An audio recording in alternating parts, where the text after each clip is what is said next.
बिस्मिल्लाहिर्रहमानिर्रहीम। आज का टॉपिक है हमारा इलेक्ट्रिकल पावर। फर्स्ट ईयर में आप पावर पढ़ चुके हैं वर्क एंड एनर्जी वाले चैप्टर में।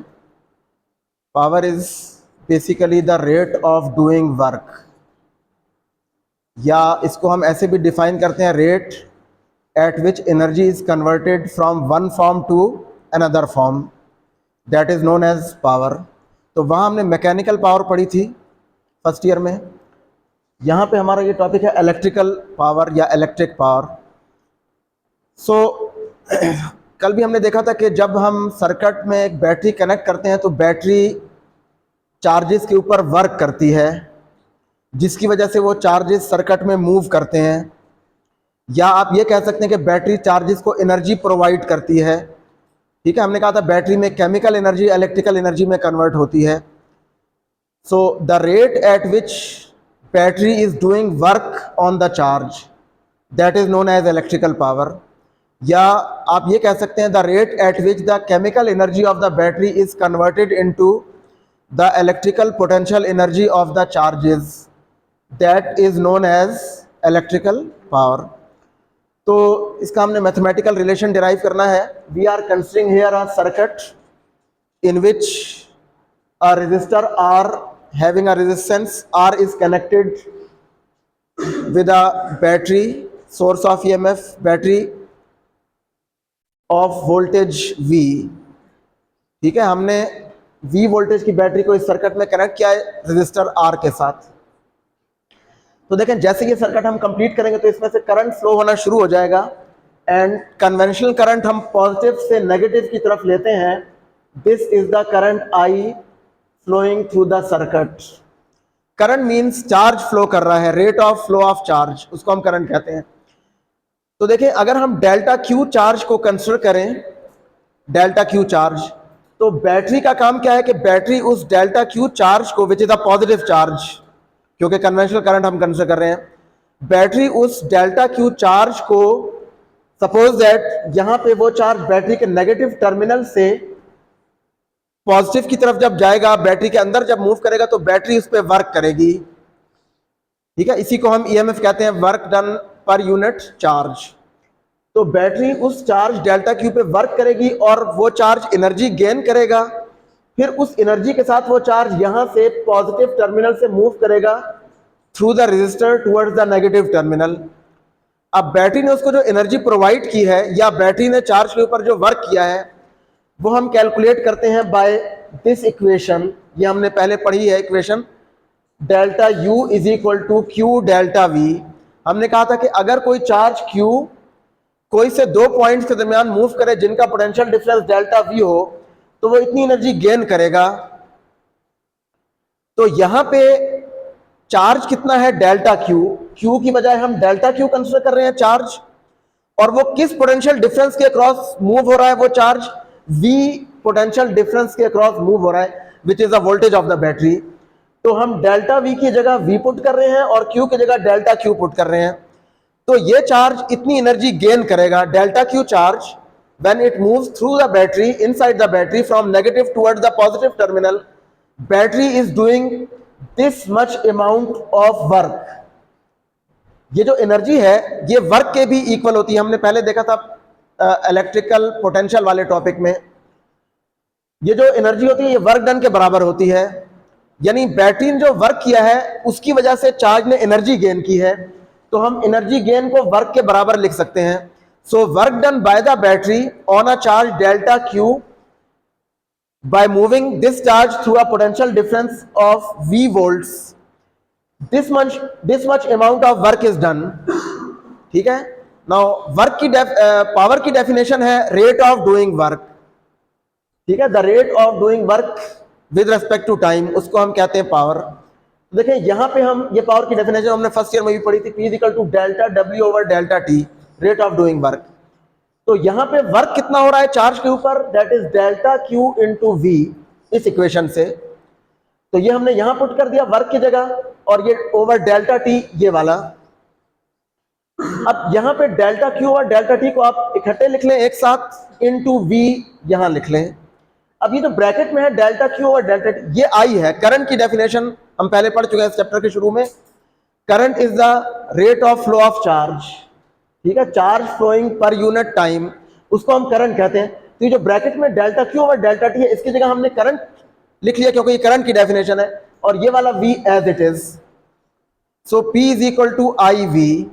ये हमारे पास इलेक्ट्रिकल पावर की इक्वेशन आई, और ये इसी पावर की डिफाइनिंग इक्वेशन जो हमने फर्स्ट ईयर में देखी थी, वहीं से हमने वर्क की वैल्यू, इस सर्किट में जो वर्क हो रहा है, बैटरी जो वर्क कर रही है, वो हमने पुट किया है यहां से इस इक्वेशन में। थोड़ा सा उसको हमने सिंप्लीफाई करके ये इक्वेशन लिखी है, P is equal to I V, ठीक है। So that is the basic equation of electric power. यानी if we have a circuit in which a battery of voltage V is connected and due to that battery a current I flows through the circuit, then electrical power which is delivered by the battery is given by this equation, P is equal to IV। I current है, V voltage है battery की। ठीक हो गया, समझ आ गई इसकी। अच्छा, अब ये पावर जो है, इसको हमने देखे, हमने ये कहा है कि this power can be considered as, जैसे अभी पहले भी मैंने आपको बताया है कि ये बेसिकली वो रेट है, रेट ऑफ डूइंग वर्क है, या आप इसको अल्टरनेटली ये भी कह सकते हैं the rate at which chemical energy of the battery is converted into electrical potential energy of the charge delta Q. ठीक है, उन चार्जेस के इलेक्ट्रिकल पोटेंशियल एनर्जी में कन्वर्ट हो रही है बैटरी की केमिकल एनर्जी।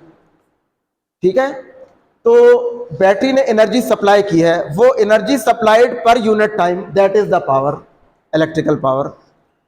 ठीक है, फिर नेक्स्ट क्या होगा कि अब जो एनर्जी बैटरी ने सप्लाई की है चार्जेस को, उस एनर्जी की वजह से वो चार्जेस मूव करेंगे, यहां रेजिस्टर में आके वो एनर्जी डिसिपेट होगी, डिसिपेट होगी in the form of heat. ठीक है, और वो हीट क्यों जनरेट होती है? वो चार्जेस की, जब चार्जेस मूव करते हैं, हमने पहले भी देखा था, जब चार्जेस कंडक्टर में मूव करते हैं तो वो इलेक्ट्रॉन्स या चार्ज कैरियर्स कोलाइड होते हैं with the atoms of the conductor. उन कोलिजन्स की वजह से हीट एनर्जी जनरेट होती है। तो जो एनर्जी बैटरी की केमिकल एनर्जी कन्वर्ट हुई पहले चार्जेस की इलेक्ट्रिकल पोटेंशियल एनर्जी में, फिर जब वो चार्जेस यहां रेजिस्टर में से पास होंगे तो यहां पे जो एनर्जी चार्जेस को बैटरी ने दी थी, वही एनर्जी यहां डिसिपेट होगी रेजिस्टर में। जितनी एनर्जी गेन हुई थी चार्जेस की, उतनी यहां लॉस होगी। ठीक है, according to law of conservation of energy.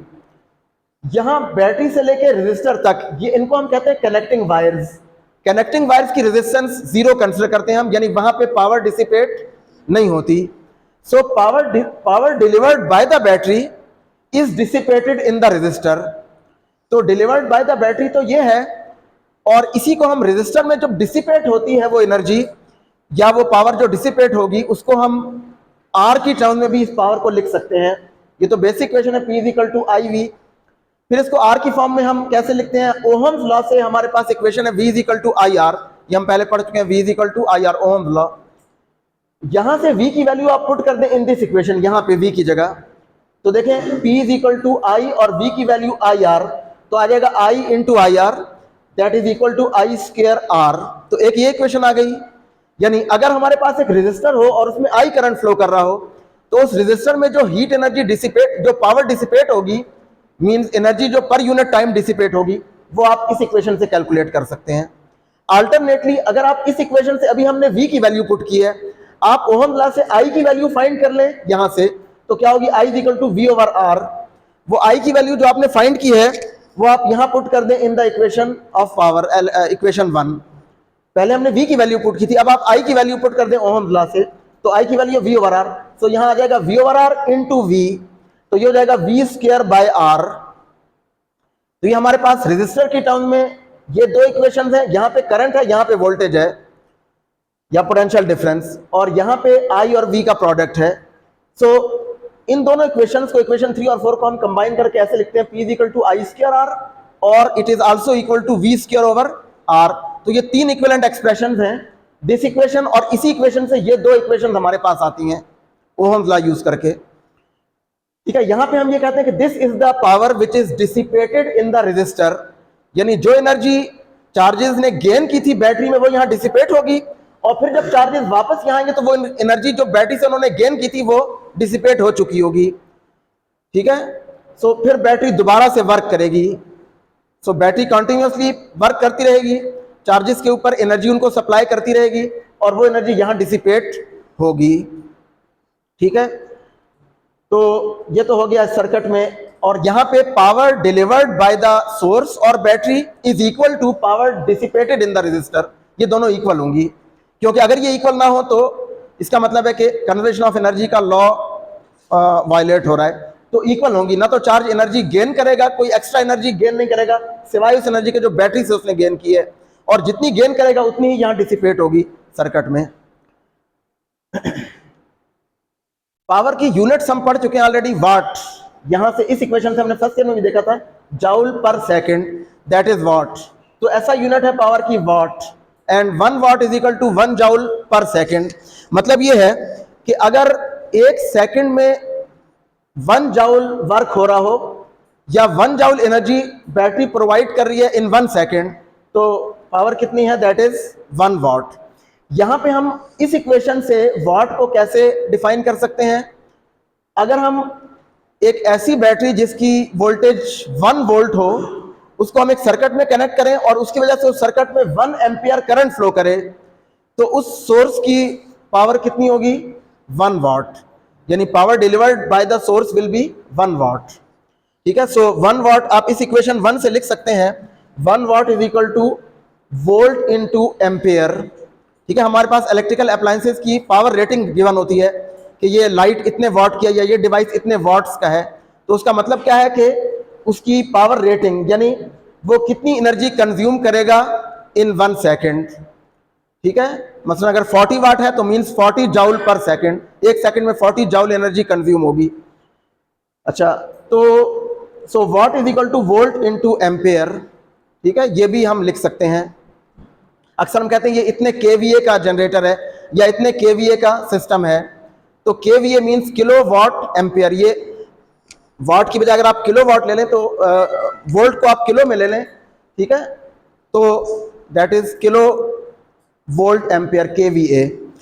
अच्छा, एक और जो पावर की, ये तो स्मॉल यूनिट है, हम कमर्शियली जब पावर की यूनिट लेते हैं that is a large unit. जो हमारे बिजली के बिल्स में यूनिट यूज होती है that is known as kilowatt hour. ये हम फर्स्ट ईयर में पढ़ चुके हैं, kilowatt hour. Watt and kilowatt ये पावर की यूनिट्स हैं, लेकिन किलोवाट आवर यानी आप पावर को टाइम की यूनिट से मल्टीप्लाई कर दें। यहां से आप देख सकते हैं, अगर आप सेकंड को यहां ले जाएं तो watt into second is joule. So kilowatt hour means कि अगर हमारे पास एक ऐसा सोर्स हो जो 1 किलोवाट मींस 1 घंटे में 1 किलोवाट पावर उसकी 1 किलोवाट एनर्जी डिसिपेट हो रही हो, तो उसको हम कहते हैं अ सोर्स ऑफ और an energy of 1 kilowatt hour. ठीक है, so 1 kilowatt hour is equal to 1000 watts. Kilowatt का मतलब है 1000 वाट, और 1 आवर मींस 3600 सेकंड्स। तो आप इसको अगर मल्टीप्लाई करें तो आपके पास ये आ जाएगा 3.6 इंटू 10⁻⁶ जाउल्स या 3.6 mega joules.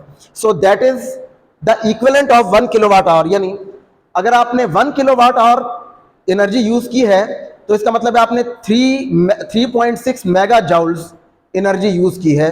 So that is a 1 unit of energy, electrical energy. ठीक है, ये कमर्शियल यूनिट के तौर पे हम इसको कंसिडर करते हैं। सो that is a unit of energy, a greater unit, larger unit of energy. Joule is a smaller unit, this is a greater unit. ठीक है, समझ आ गई इसकी?